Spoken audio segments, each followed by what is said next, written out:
Hello everyone, this is Aditya sir here. So hope you were doing well at home, you were studying well. Okay, let's start it today. This is our second session, geography, social science, atmosphere, structure, air pressure and the wind system. So in the previous classes we were discussing regarding Beaufort scale from 0 to 12, different characteristics of the wind. Okay, and now here we'll study classification of the wind. So classification of the wind, actually there is two types. Number one is primary circulation, number two is secondary circulation. Primary and the secondary. Okay, so we'll see here what are the different types of wind comes under primary circulation and different types of wind comes under secondary circulation. Okay, so we know that there are permanent pressure belts. How many permanent pressure belts? There are 4 permanent pressure belts, right? This is the equator. Number one is the equatorial low pressure belt. This is equatorial low pressure belt. This is tropical high pressure belt. This is subtropical. This is subpolar low pressure belt. This is polar high pressure belt. Okay. So just like this, northern hemisphere and the southern hemisphere both are same. So this is northern hemisphere, this is southern hemisphere. Again we will see in the southern hemisphere. Again what will happen? Again here tropical high will come. This is tropical high. H for high, L for low. Okay, this is again high. This is low. Again this is high. Again here in subpolar, low pressure belt will be there. Again here polar high pressure belt will be there. So like this is the permanent pressure belt. Okay. So on the basis of permanent pressure belt, those wind generate, they are called the primary circulation of the wind. Okay. So under primary circulation of the wind, how many winds come? Number one is the westerly will come. Westerlies. Actually these are also called the permanent wind. Permanent wind. Okay. Permanent wind or planetary wind.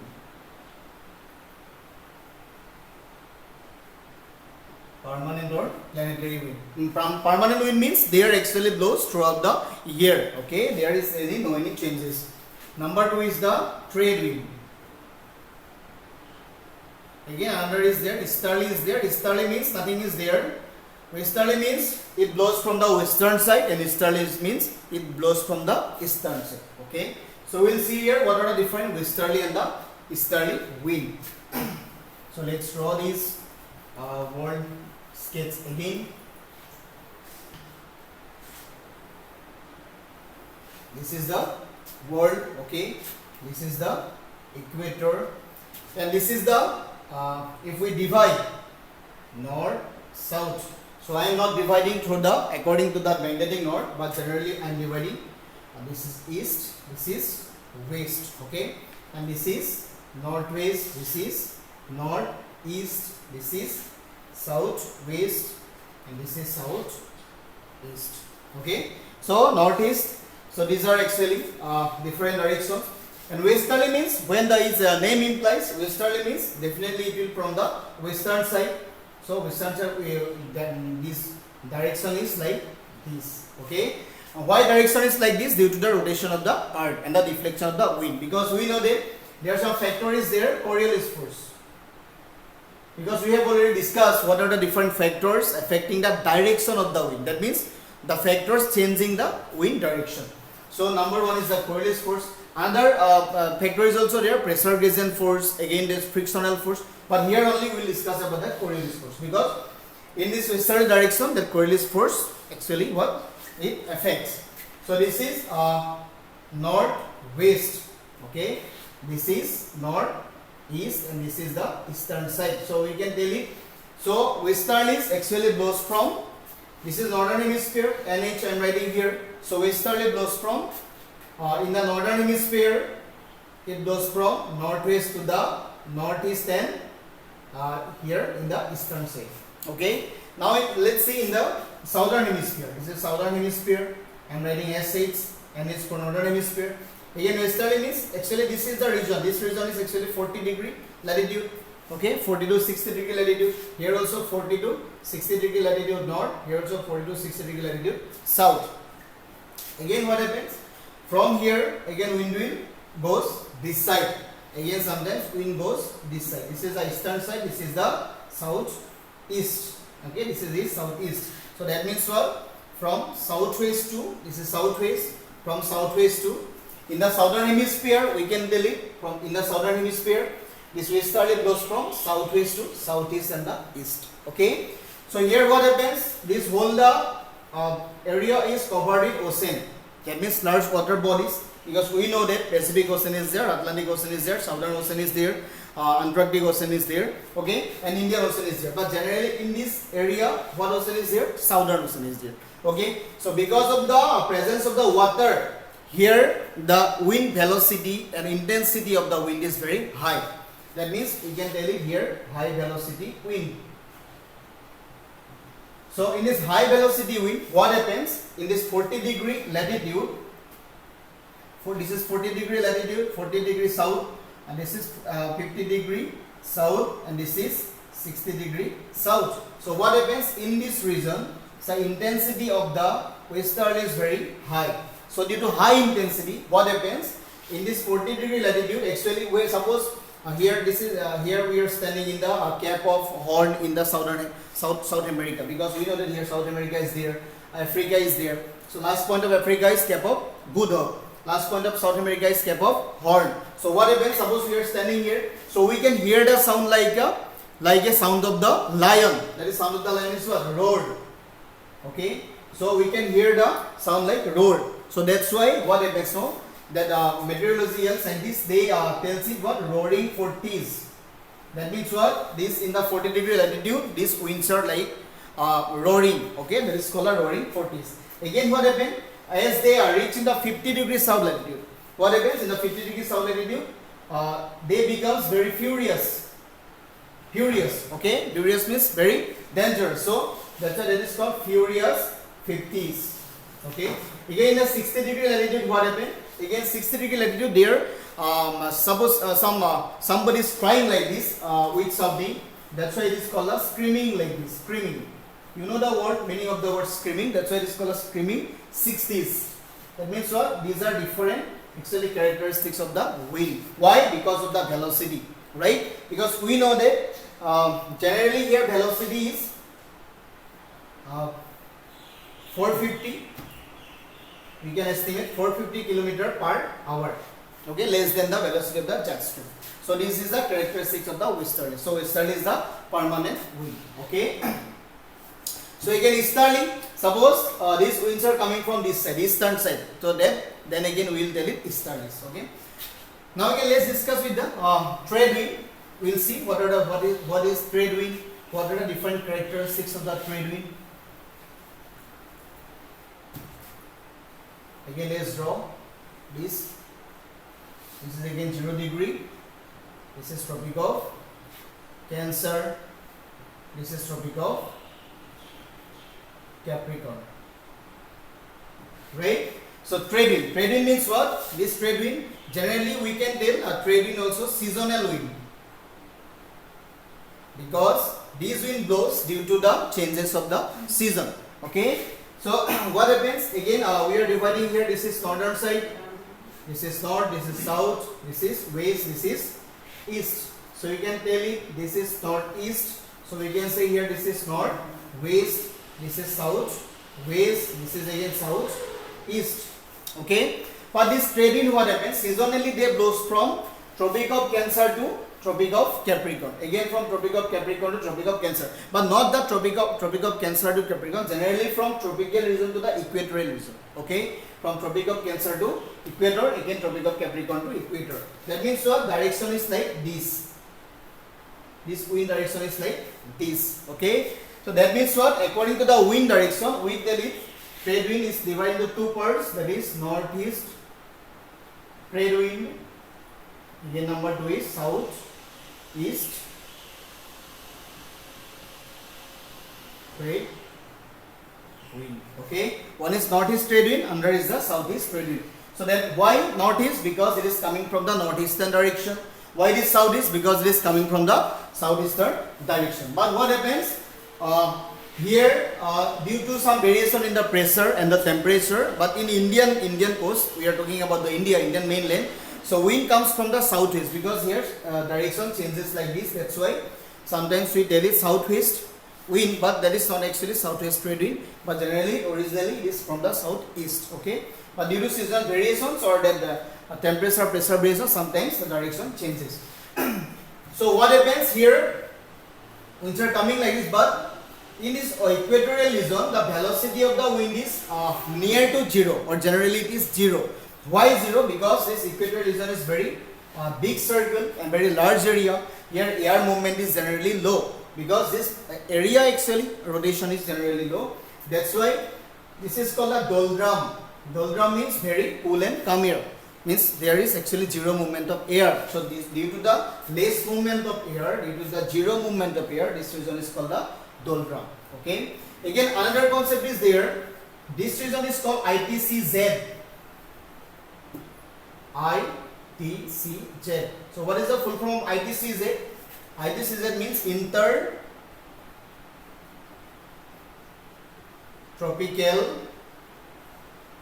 Convergence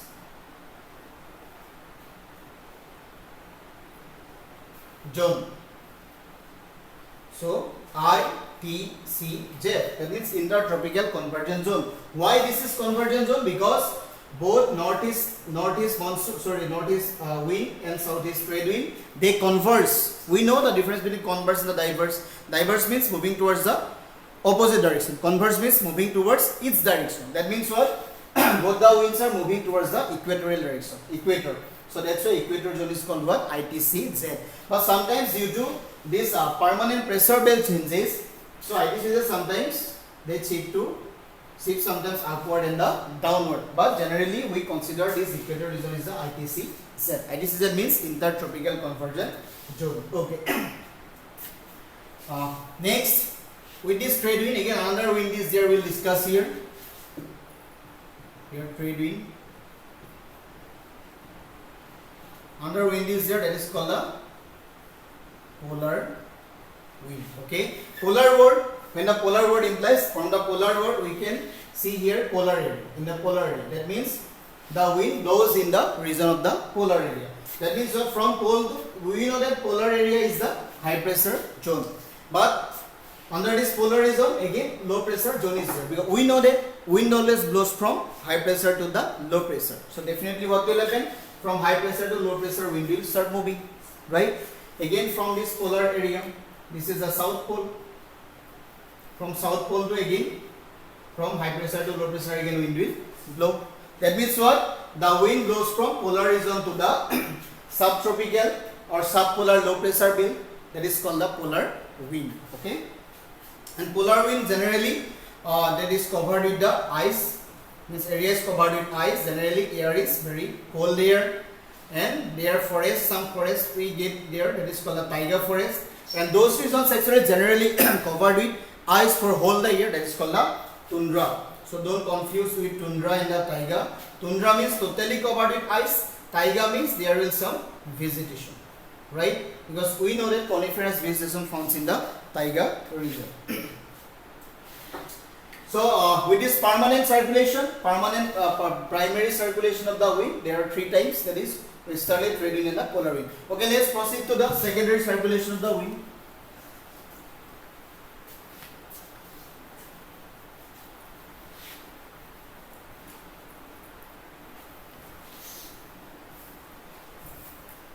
So under secondary circulation, what will happen? Secondary circulation means actually these are not depends on the permanent pressure belt. These are not formed according to the permanent pressure belt. These are according to the changes of the temperature, pressure, because of the characteristics of the landforms or presence of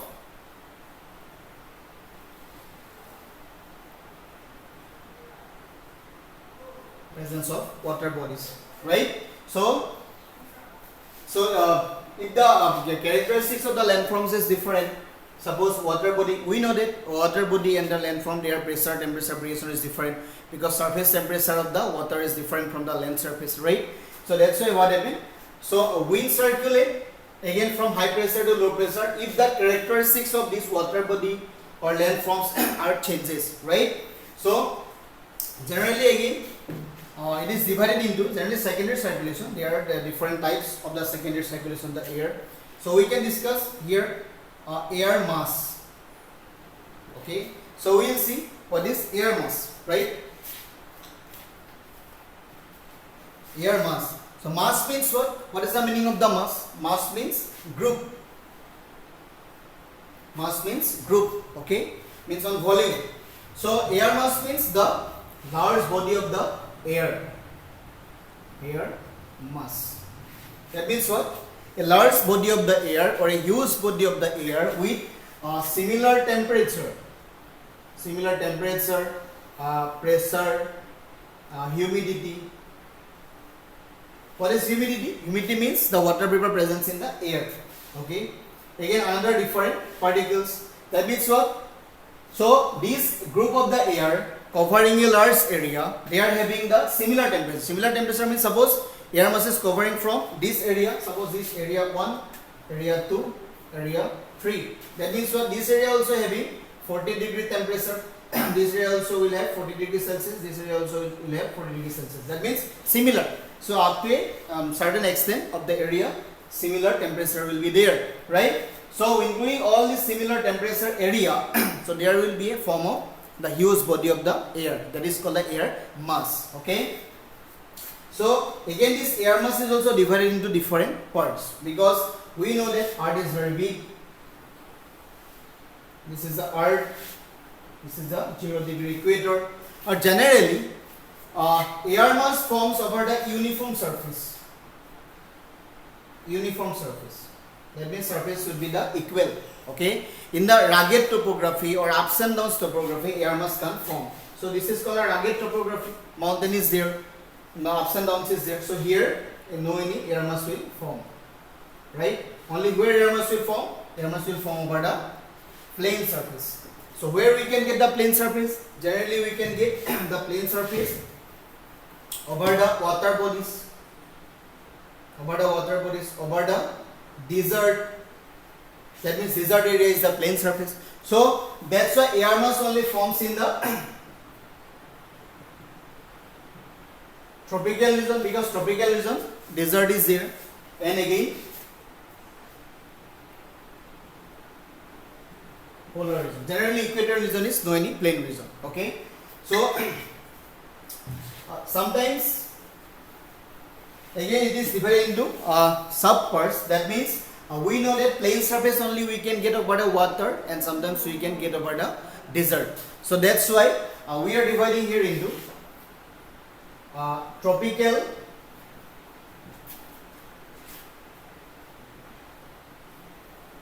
continental air mass. That is called the CP.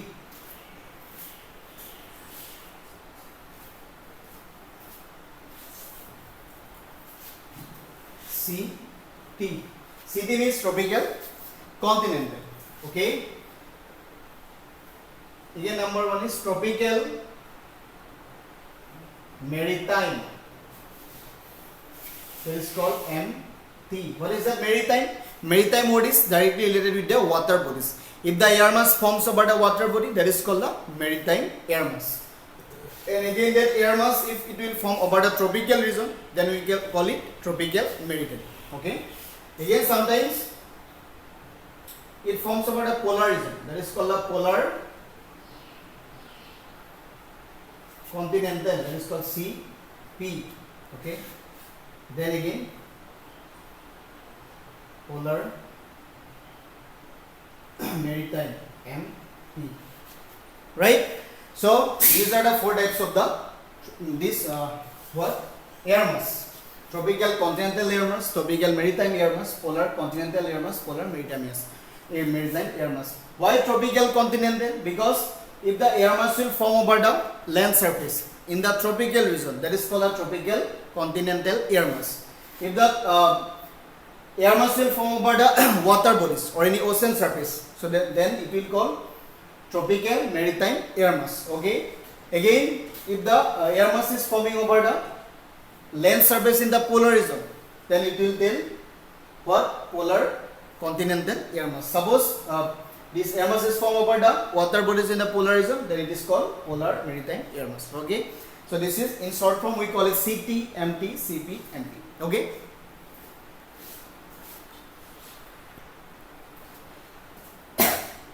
Again, another term will come under secondary circulation, that is called front. Let's run this.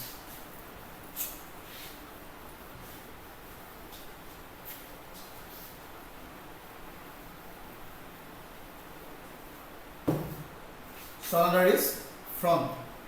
So what is front? Front generally what happens? Suppose here one big air mass is here. Air mass. Okay. This is air mass 1. Again another air mass is there. This is air mass 2. Okay. So what happens when there is difference in the temperature, pressure and humidity and the other these atmospheric particles? So what happens, sometimes this air mass can attach with that, means can meet that air mass. Why? Because due to the variation in the temperature and the pressure. Suppose here temperature is 35 degrees Celsius. Suppose this one 40 degrees Celsius. That means what? This air mass is more warmer than this air mass. Then what will happen? This 40 degrees Celsius will never attach with this 35 degrees Celsius. Then what will happen? Then one region form where there is discontinuity of the air mass. Okay. So that region actually forms in the middle of the two air mass or 2 or 3 air mass. Then what will happen? So this discontinuity area or this the region of discontinuity, that is called the front. This region of discontinuity is called what? Front.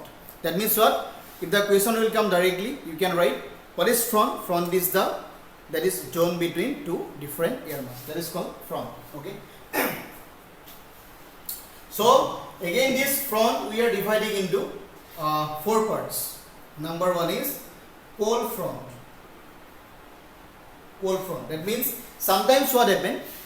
Cold layer is heavy and sometimes cold layer dominates warm air. That means warm air is light, and sometimes again warm air is dominate cold layer. Okay. Again sometimes it is mixed with each other, becomes violent. So that's why there are different types of different characteristics. That's why we are dividing into 4 parts. Cold front. Number 2 is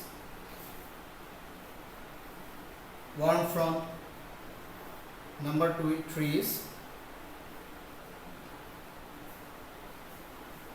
stationary front. Number 4 is occluded front. Okay. So these are the 4 types of front. So we will see here what is cold front, what is warm front, what is stationary front, what is occluded front, right? Cold front, suppose this is the cold air mass. Cold air mass. This is the warm air mass. So what happens? We know that cold layer very dense, right? Cold layer is very dense. Cold layer density is high. Again, so that's why it is heavy. So now cold layer is actually dominating over the warm air. Means those air mass or that warm air, whatever it is, whether it is warm or cold. So if it will dominate the other, then it will named after that cold front. That means what? Here this air mass, this zone is actually what? Which air mass is dominating? Cold air mass is dominating. That's why this frontal zone is called the cold front, right? So that is cold front. Sometimes what happens? Again, warm air dominates the warm air mass dominate the cold air mass. So if the warm air mass is dominating the cold air mass, then it will become the warm front, right? Again, what is the stationary? So this is the cold air mass. Again, some another warm air mass will be there. Warm air mass will be there. That means what? Neither this one moving towards its nor that is moving towards that. So this actually they are in the steady state. So that's why what will happen? They will become the stationary front. Means here condition is not that much violent. So that's why it is called the stationary front. Okay, there is no any disturbing conditions. And sometimes what happens, cold layer mass, suppose this is a cold layer mass and this is warm, so it mixed with each other. Then what will happen? Because here 35 degrees Celsius is there, here 40 degrees Celsius is there. What will happen? Both the air mass will mix with each other. Then what will happen? That they will arise the condition that it will be very dangerous for the weather conditions. Okay, then this is called the occluded front. And then what will happen? If the cold warm air mass and the warm air mass will get together, mix with each other, then what will happen? Storm may form. Sometimes cyclone is also formed. Because why cyclone form? Because we know that what is the velocity of the cyclone? 64, greater than 64 knot. So what will happen? If the warm air, cold air will mix with each other, then what will happen? The velocity of the wind will increase, and with the increase of the velocity, this cyclone or storm will form. Then what will happen? It will be very devastating towards the lifestyle of the people. Okay, so this much was there in this chapter, in this session. So we have talked about this cold air mass, warm air mass, tropical cyclone. Tropical cyclone we will discuss later.